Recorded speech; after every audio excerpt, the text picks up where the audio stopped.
Belum saya namai, mungkin nanti kita tambahin dengan nama-nama. Bapak Ibu, itu saja yang bisa saya sampaikan. Mudah-mudahan melengkapi sebuah sejarah istimewa di Republik ini, melengkapi sejarah luar biasa peradaban Islam dari sejak Rasul lahir sampai ke hari ini. Atas nama pemerintah Jawa Barat, saya mengaturkan terima kasih. Yang pertama, tukang aduk, tukang semen, tukang batu yang ribuan jumlahnya. Tanpa mereka tidak jadi kesempurnaan ini.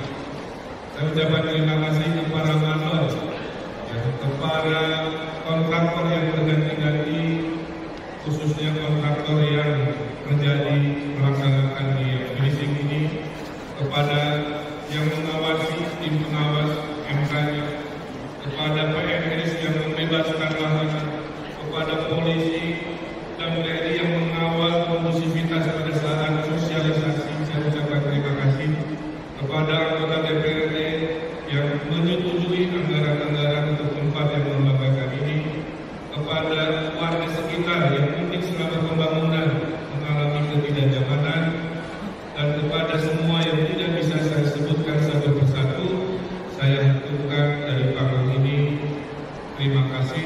Mudah-mudahan Allah membalas keringat ikhtiar keputusan yang Anda semua lakukan. Mudah-mudahan tempat ini menjadi kebanggaan, kemuliaan, menambahi satu, karena biasanya ikon Jawa Barat itu gedung sate. Insya Allah setelah ini ikon Jawa Barat adalah gedung sate dan Masjid Al-Jabar yang istimewa. Silakan datang menjelang maghrib, karena kalau KPK keindahan masjid ini justru hadir saat malaikat berganti tugas, malaikat siang ke malaikat malam. Jadi di maghrib keindahan cahayanya sungguh sangat mempesona, seperti istri saya.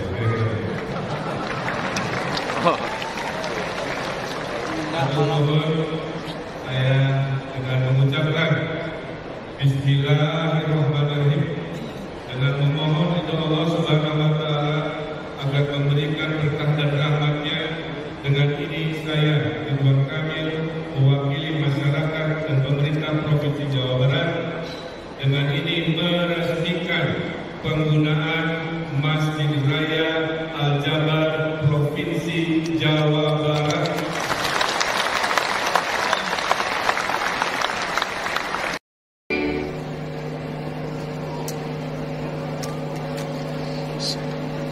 Assalamualaikum warahmatullahi wabarakatuh. Insyaallah. Alhamdulillah rabbil alamin. Allahumma shalli ala sayyidina Muhammad wa ala ali sayyidina Muhammad.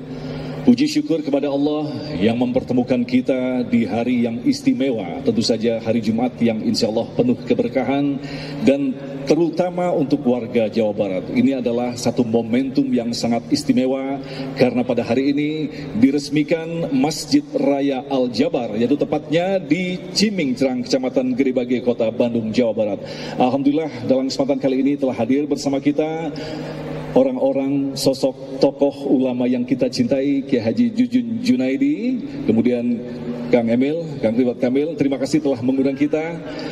Dan dalam kesempatan kali ini tentu saja nanti kita ingin mengetahui apa sejarah daripada berdirinya masjid yang sangat luar biasa ini. Tetapi tentunya masjid-masjid yang kita bangun adalah masjid yang akan memberikan kemanfaatan bagi umat Islam. Baik, sebagai persembahan pertama kami persilakan kepada Kiai Haji Jujun Junaidi untuk menyampaikan fungsi masjid sebagai Center of Excellence. Silakan, Kiai. Bismillahirrahmanirrahim. Assalamualaikum warahmatullahi wabarakatuh. Alhamdulillahi rabbil alamin, wassalatu wassalamu ala syamsil mursalin wa qamarin nabiyyin wa sidrati muntahal arifin sayyidina wa maulana Muhammadin wa ala alihi wa sahbihi ajma'in. Amma ba'd. Pak Gubernur Jawa Barat Pak Ridwan Kamil, para ulama zu'ama yang saya taati fatwa-fatwanya, Ustadz Agung Izul Haq yang saya hormati, seluruh pemirsa TV One Damai Indonesiaku yang ada di seluruh Nusantara.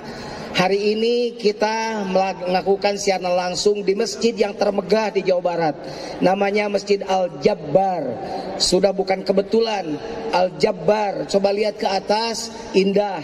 Dihitung secara matematik harus seperti apa, maka Al-Jabar adalah tokoh matematik.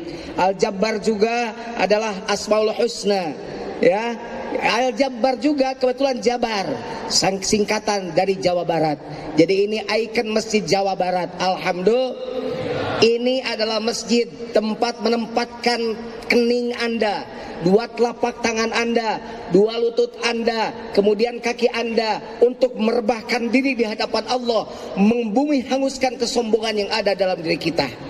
Karena apapun persoalannya, orang yang tidak pernah ke masjid, kesombongannya akan tetap ada. Yang ke masjid saja yang sombongnya masih ada, tetap ada. Di masjid tidak ada rekayasa. Mau gubernur telat datang di belakang duduknya, mau tukang ngamen duluan datang di depan duduknya. Makanya di Mesir pernah ada kejadian, ada seorang mufti Mesir dikumpulkan semuanya, ulama Mesir kumpul semua. Tiba-tiba datang seorang ulama yang kelihatan compang-camping pakaiannya, tapi dia bawa anjing. Bawa apa? Bawa anjing. Dan anehnya, kursinya yang harusnya diduduki oleh dia justru diduduki oleh anjing yang dibawanya. Ini pemandangan yang sangat tidak indah. Semua pejabat ada, semua ulama ada, ini ada anjing.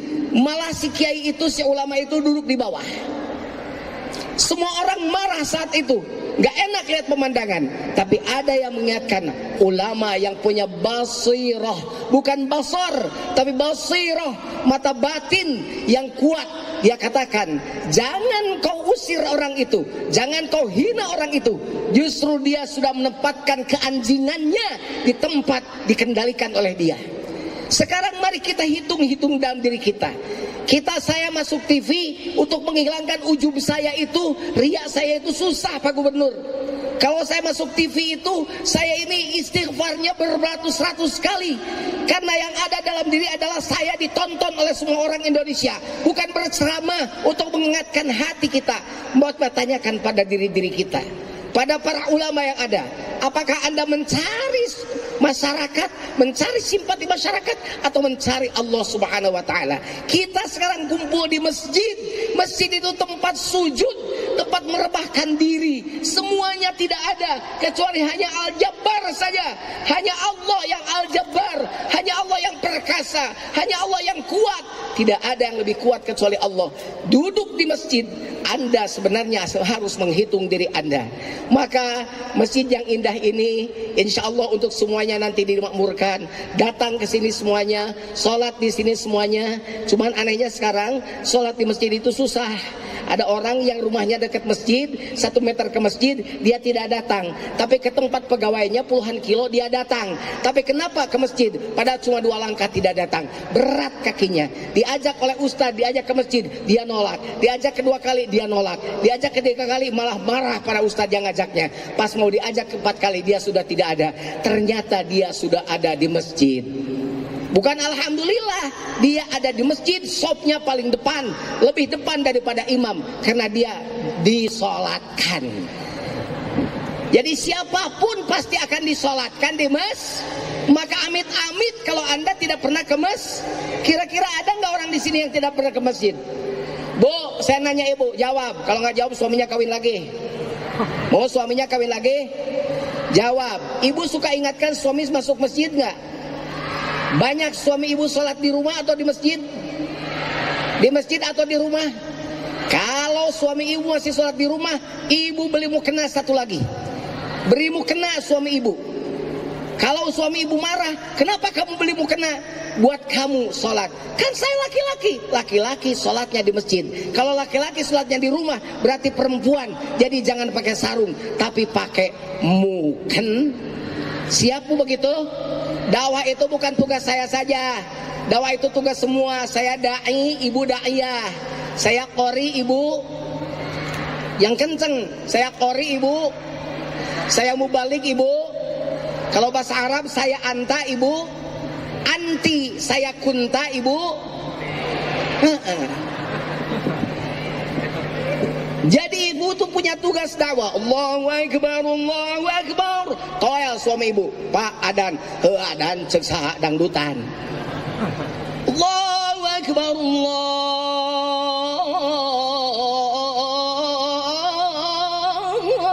Allahu Akbar. Pak ke masjid. Nyalah erek sholat nangan mau ke masjid. Kenapa tidak ke masjid? Enggak, saya mau di rumah saja. Ya, kalau di rumah nih pakai mukena. Orang tidak sempurna sholatnya jika dia tidak sholat di masjid. Tetangga masjid tidak sempurna sholatnya kata Rasul, kecuali sholatnya di masjid. Mas sahabat bertanya, siapa yang dimaksud tetangga masjid? Kullu man sami'an nida, siapa saja orang yang mendengarkan suara azan, itu adalah tetangga masjid. Saya Pak 200 meter tetangga, saya 300 meter kedengaran suara azan, kedengaran tetangga, ke masjid sholatnya. Saya 500 meter Pak, masih kedengaran suara azan, masih ke masjid. Berarti Anda tetangga masjid, masuk ke masjid, sholat di masjid. Sekarang kita sudah punya Masjid Al-Jabbar, tinggal memakmurkannya. Nikmat. Tadi saya sholat berjamaah. Bapak nikmat nggak sholat di masjid enak begini? Nikmat. Harus nikmat dulu dong masuk masjid. Ini mau masuk masjid, karpetnya saja kucal, sujud loba kesikan. Alhamdulillah 5 kali sholat ini hidung tarang, sebab karena kesik wae. Ini apa, karpetnya empuk, enak, nikmat sholat.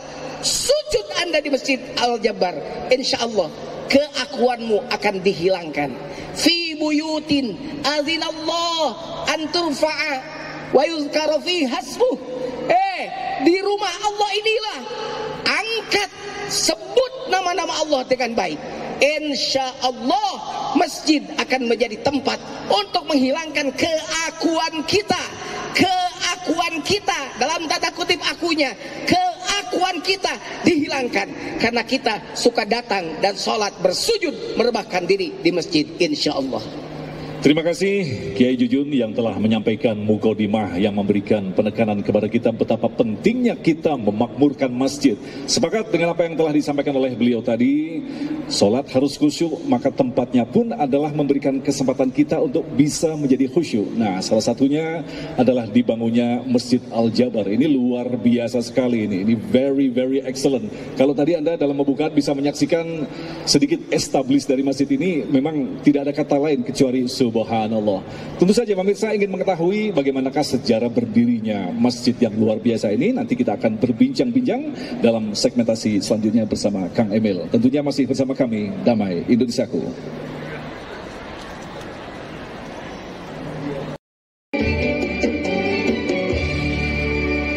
Terima kasih pemirsa, Anda masih bersama kami Damai Indonesiaku spesial peresmian Masjid Al-Jabbar. Ini memang masjid yang sangat luar biasa sekali.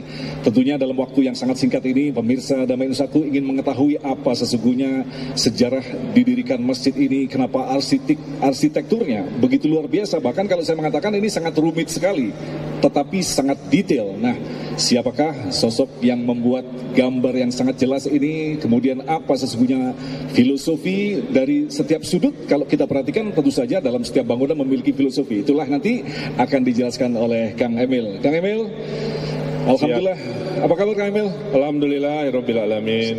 Kang, tadi acara ini kan sebenarnya kita mulai dari jam 9 pagi, seremonial segala macam. Kemudian Kang Emil tadi menyampaikan sambutan. Nah, dari sekian lama sambutan, saya menyimpulkan ada satu yang saya garis bawahi tentang takdir, Kang. Sebelum kita masuk di elemen-elemen ini, Kang. Nah, apa sesungguhnya kaitan antara takdir dengan berdirinya masjid-masjid ini, Kang? Ya, saya kira semua yang kita jalani dalam hidup ini, jatuhnya hujan, jatuhnya daun, nasib kita, semua adalah ketetapan Allah. Jadi pada saat takdir itu menghampiri, yang bisa manusia lakukan adalah dua. Satu berikhtiar, dua bermunajat, kira-kira begitu. Ikhtiar tanpa doa tidak barokah. Doa saja tanpa ikhtiar kadang-kadang tidak kemana-mana karena ada ikhtiarnya. Nah, takdirnya saya pendidikannya arsitek. Tugasnya berimajinasi, menyempurnakan peradaban manusia dengan ruang, bangunan, kota, dan lain sebagainya. Oleh Allah ditambahi lagi takdirnya sebagai gubernur Jawa Barat. Jadi ada dua takdir berhimpun dalam fisik saya, berimajinasi dan mengambil keputusan untuk rakyat Jawa Barat. Jawa Barat penduduknya 50 juta, tidak punya masjid raya selama ini. Jadi saya kasih tahu Bapak Ibu, para pemirsa TV One, di level negara namanya masjid negara. Berarti hanya satu, namanya Masjid Istiqlal. Di level provinsi namanya Masjid Raya. Kalau ada 38 provinsi berarti harus ada 38 Masjid Raya. Di level kota kabupaten namanya Masjid Agung seperti kota Bandung. Di level bawahnya lagi masjid kecamatan, masjid besar, masjid desa, masjid jami. Nah selama ini Jawa Barat tidak punya masjid raya, menebeng kepada Masjid Agung Bandung yang dirubah namanya menjadi Masjid Raya Kota Bandung, Provinsi Jawa Barat. Jadi dari kalimat saja sudah tidak sesuai, kira-kira begitu. Nah oleh takdirnya lagi saya sampaikan saat saya wali kota, kenapa Masjid Agung saya bernama Masjid Raya Provinsi Jawa Barat, kira-kira begitu. Dengan Pak Ahmad Heriawan, Gubernur terdahulu, didiskusikan dan disepakati kita bangun Masjid Raya Provinsi Jawa Barat. Saya usulkan lokasinya di sini. Yang kedua, saya menawarkan kalau memang berkenan, ya saya wali kota yang arsitek, saya menyumbangkan imajinasi. Oleh takdirnya disetujuilah proses itu sampai akhirnya berlangsung 5 tahun pembangunannya, sangat lama. Ketahan COVID 2 tahun dan akhirnya di tanggal 30 Desember ini kapasitas 50.000 di 28 hektar ini sudah bisa diresmikan dan dipergunakan. Insya Allah terindah, termegah, tinggal saya doakan mudah-mudahan menjadi yang termakmur dalam penggunaannya, kira-kira begitu. Nah Kang, tadi kalau masalah takdir, sekarang kita masuk di wilayah teknis begitu. Apakah juga bisa disebut dengan takdir ketika pemilihan wilayah? Ini Gede Bage ini kan wilayah yang banyak bertanya, ini kan wilayah banjir. Nah, apakah di kedepannya ada rencana-rencana atau memang ada fungsinya selain sebagai masjid? Tentulah pemirsa bisa lihat, kok ada danau mengelilingi masjid. Danau ini danau buatan. Kalau danau buatan berarti ada tujuan. Tujuannya adalah mengendalikan banjir. Walaupun mungkin belum sempurna. Jadi sebagian besar dari wilayah ini bentuknya air dari sumber air yang biasanya potensi banjir.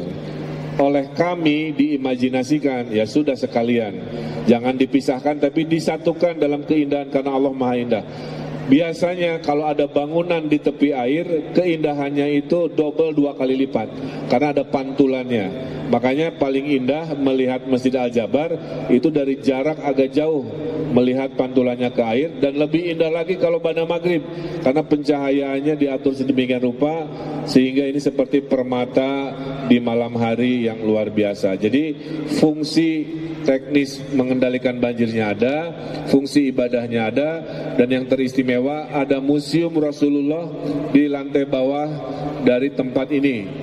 Ada tentang sejarah keislaman di Nusantara dan sejarah keislaman di Jawa Barat, tapi baru dibuka Februari, sedang finishing.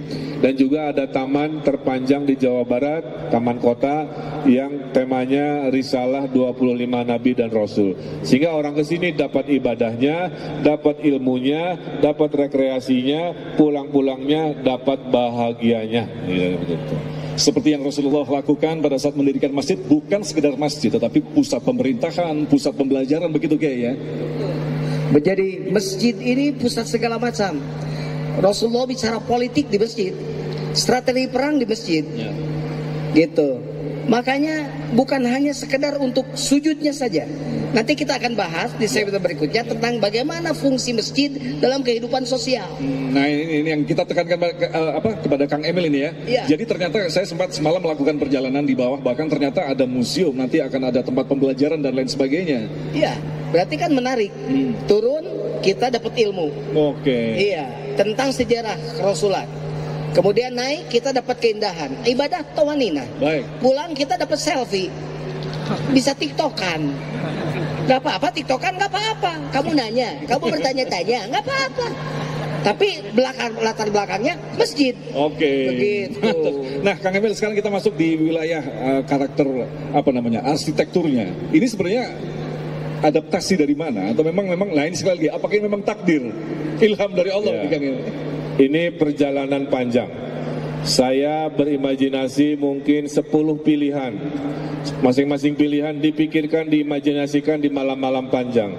Sampai akhirnya diputuskan satu dari 10 pilihan ini yang paling pas terhadap tempat ini adalah bentuk dari rumus matematika.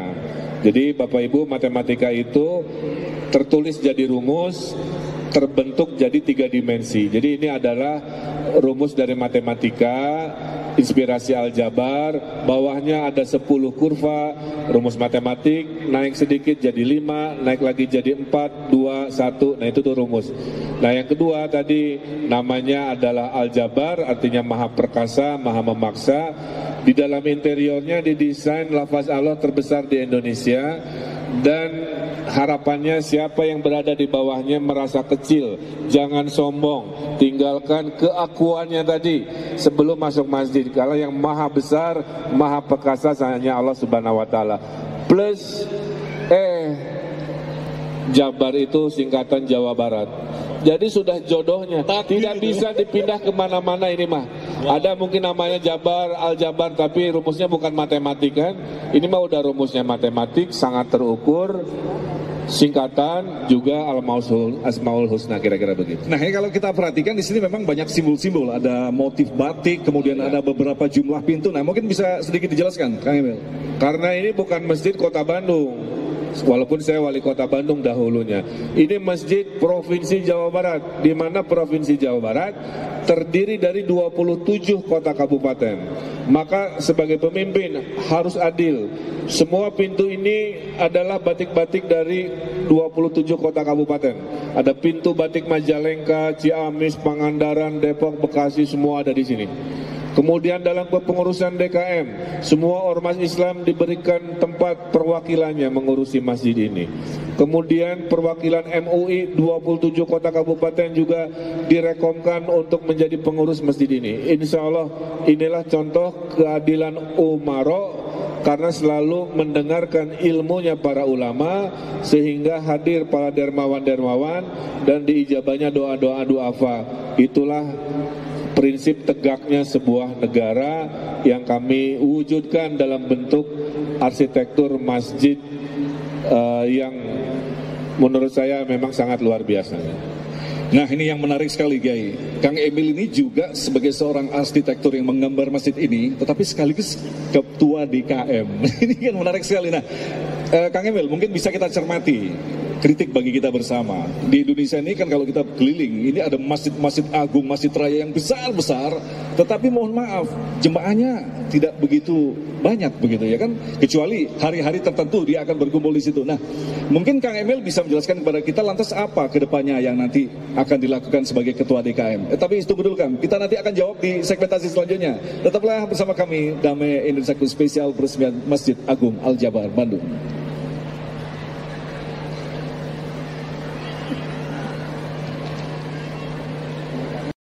Aku dalam rangka peresmian Masjid Raya Al-Jabar Kabupaten Jawa Barat, Provinsi Jawa Barat. Dan kita akan lanjutkan lagi bincang-bincang kita dengan Kang Emil.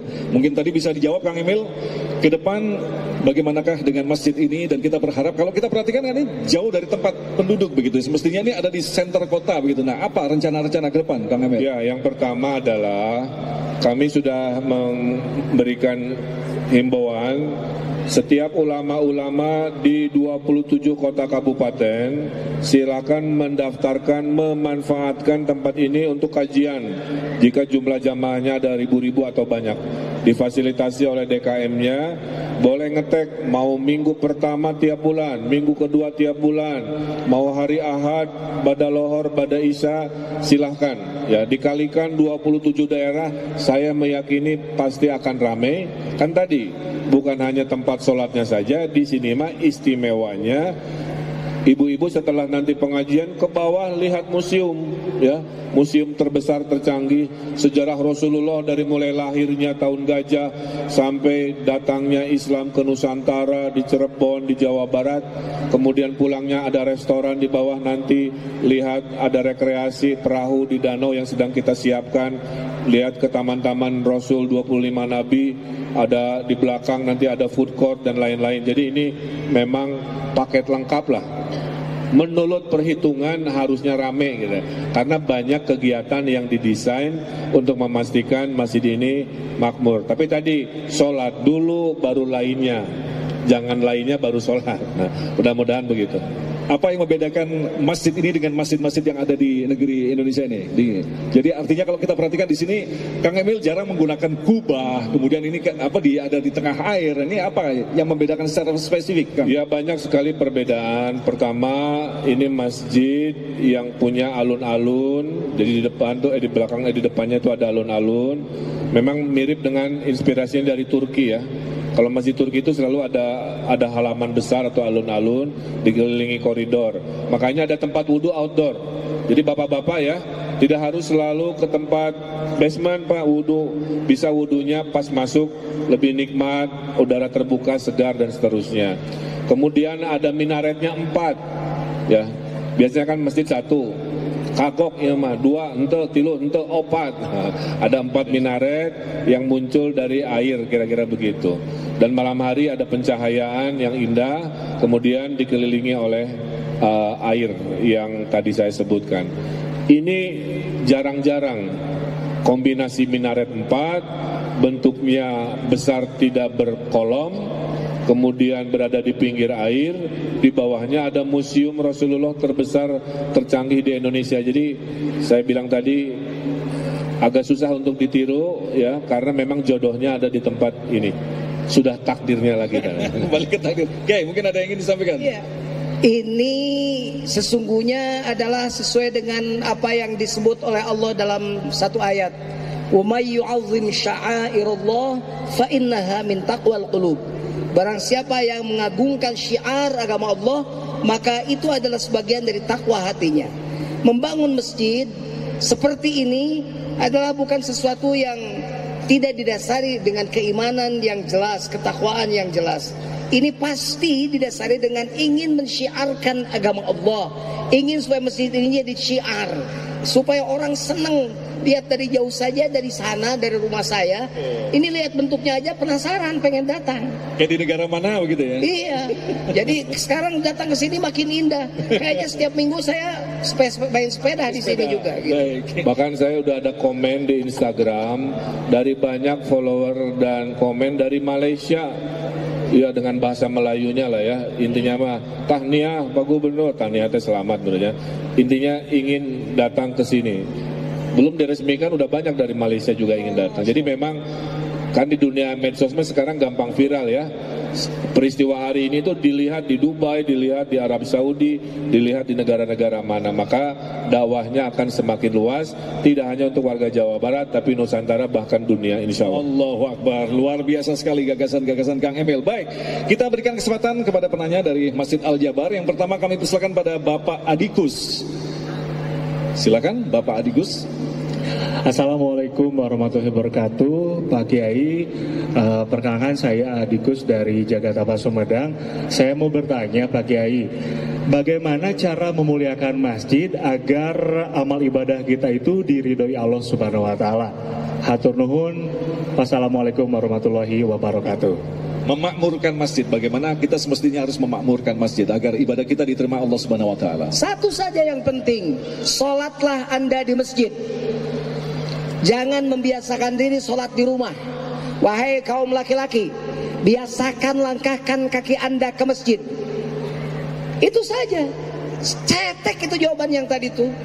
Bagaimana cara memakmurkan masjid? Sholatlah di masjid.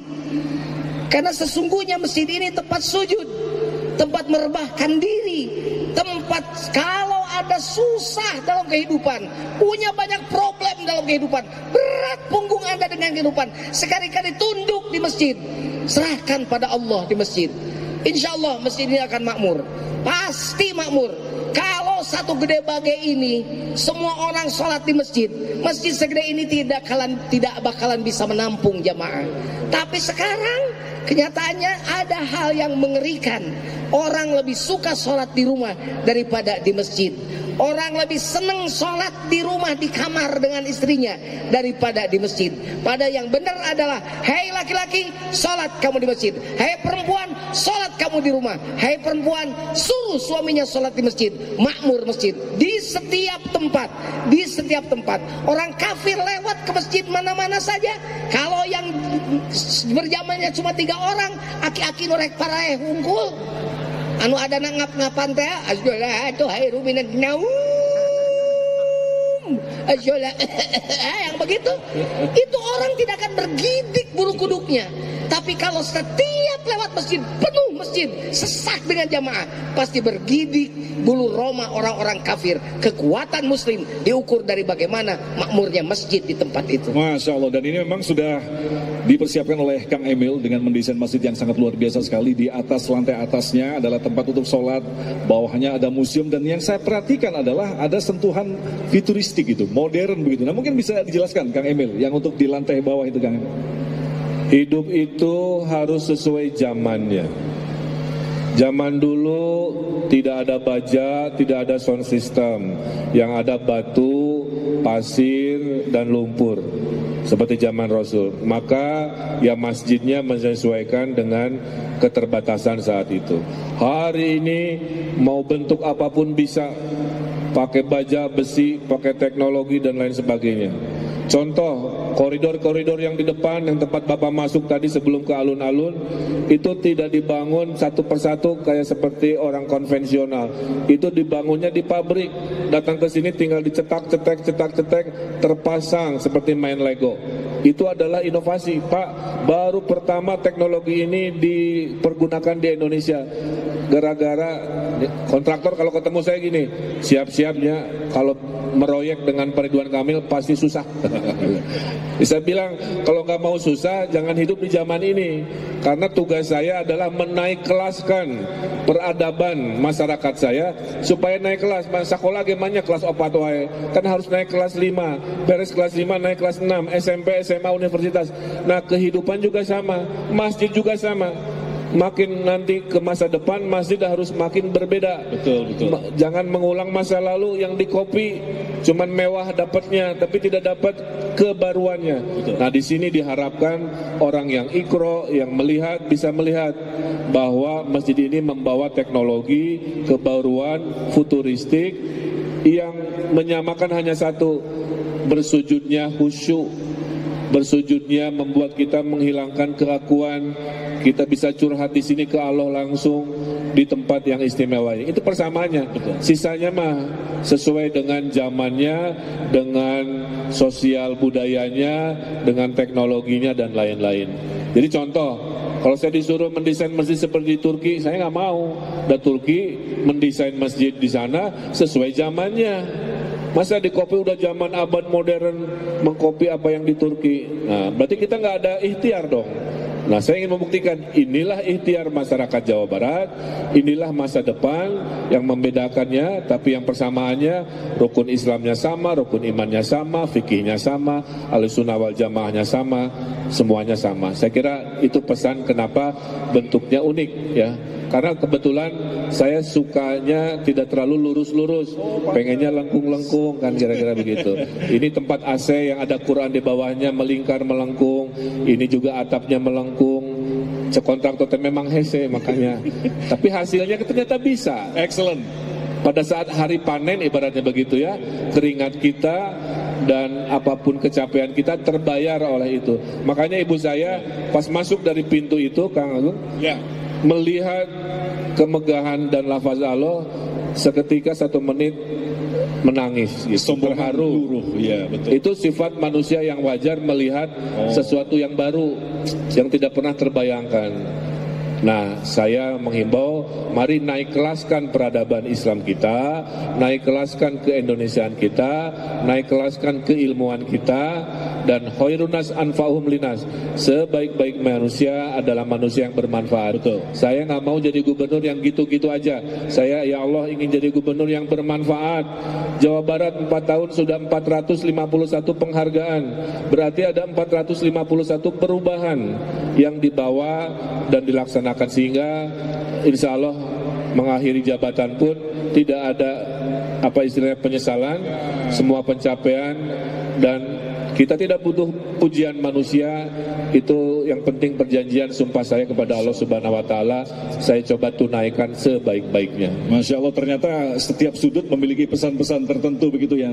Dan bahkan tadi di wawancara Kang Emil mengatakan ini adalah desain yang paling rumit dari sekian puluh masjid yang ada. Baik, terima kasih Kak. Kita akan lanjutkan lagi kepada penanya selanjutnya, Ibu Alia. Ibu Alia, oke, siap.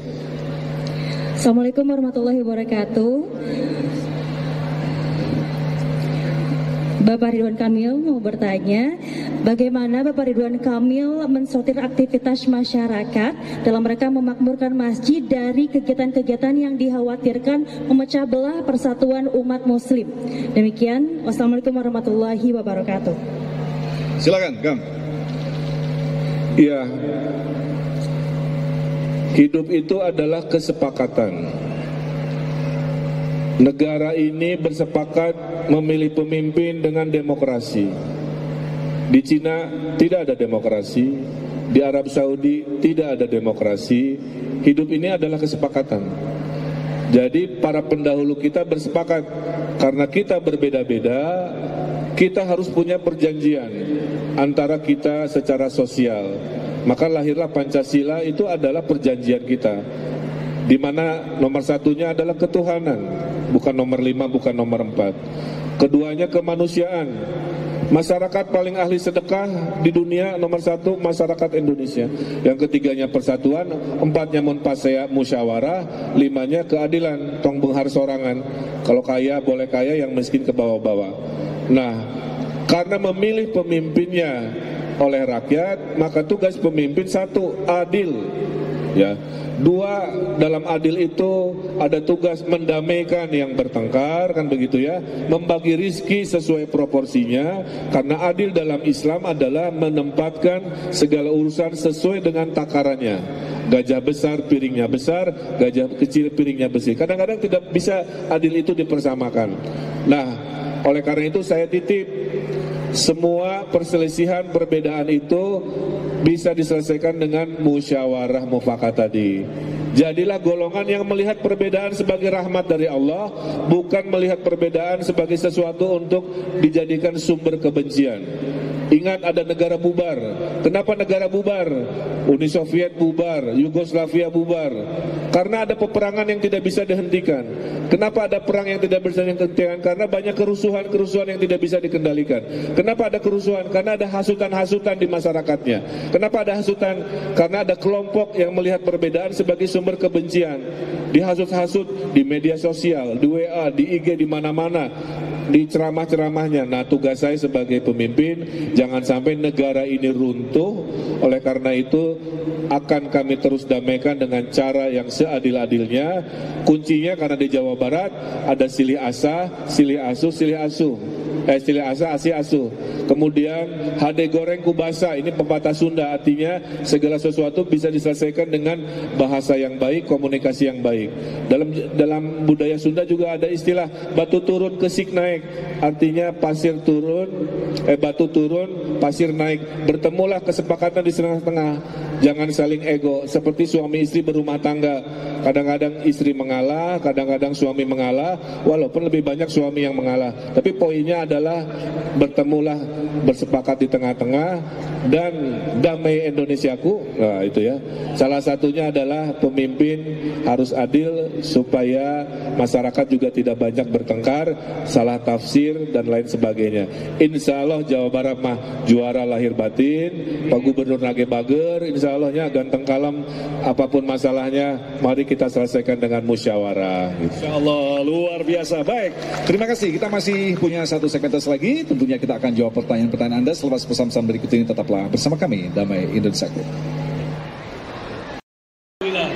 Kang, punten, perasaan Akang lebet ke mesin iya dengan megah seperti ini, apa yang dirasakan? Akang teh ngalamun tadi, ya di dunia juga kieu disawarga kumaha. Janten ya teh jujur we, masa Sunda mah merinding dalam arti positifnya, betah nikmat. Nuhun pisan Bandung kagon masjid ieu, mugi-mugi akses jalanna langkung lancar. Amin. Tong dilami-lamikeun deui ibu bapak anu kusimpul dihormat wargi Jabar anu aya di bumi langsung mah ieu bimbang. Baik, tadi belajar bahasa Indonesia. Tahun 71 saya membuat sebuah lagu persis habis sholat Jumat di Masjid Salman. Dan umur lagu itu sampai sekarang menjadi 51 tahun. Judul lagu itu judul lagu Tuhan. musik.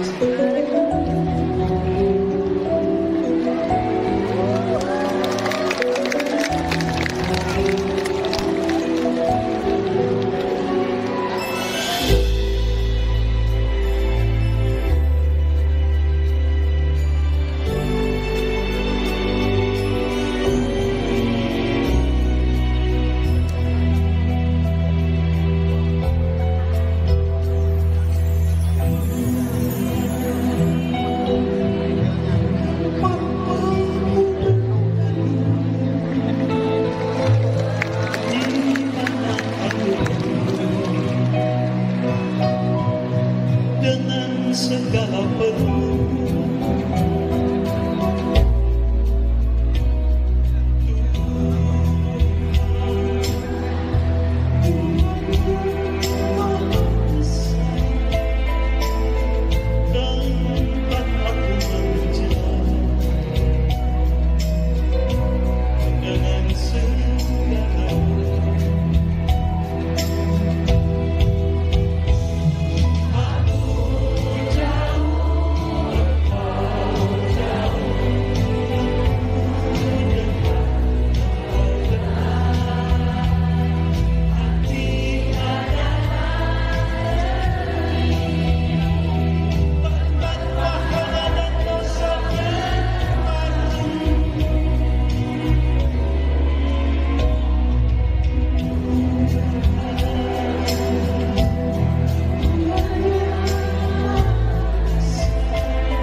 berjudul Tuhan, usianya sudah 51 tahun.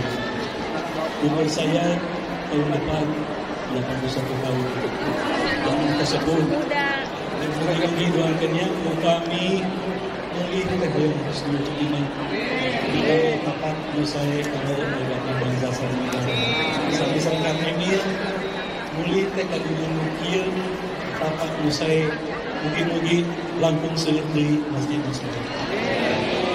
Sakedap deui itu tersebut disusaban saat sisakan saum urang teh mau sekadapi bakal saum. Siapa imam kita yang akan membimbing kita? Alhamdulillah Rasulullah SAW. Saya akan membawakan lagu ini pun lagu usianya sudah mendekati 50 tahun, kalau tidak salah tahun 73. Lagunya berjudul Rindu Kami Padamu Ya Rasul. Ada nyanyi sarang ya? Oke, musik.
Jadi MC tentang penambahan untuk MC sebentar.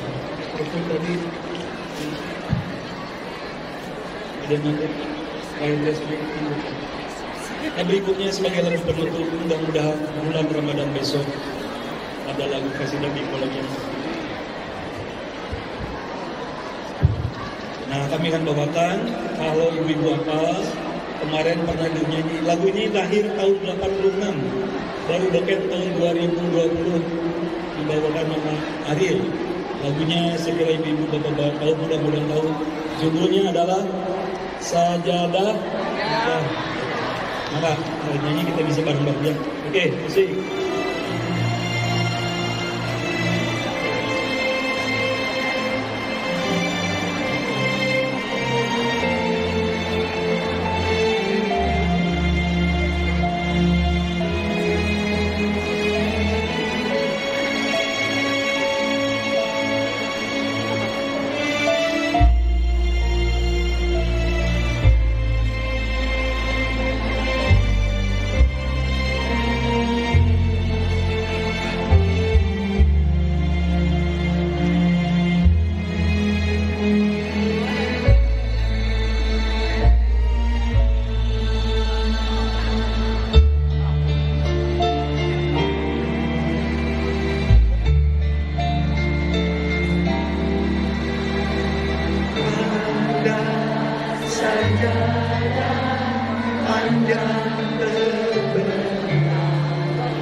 Dari kaki buang yang sampai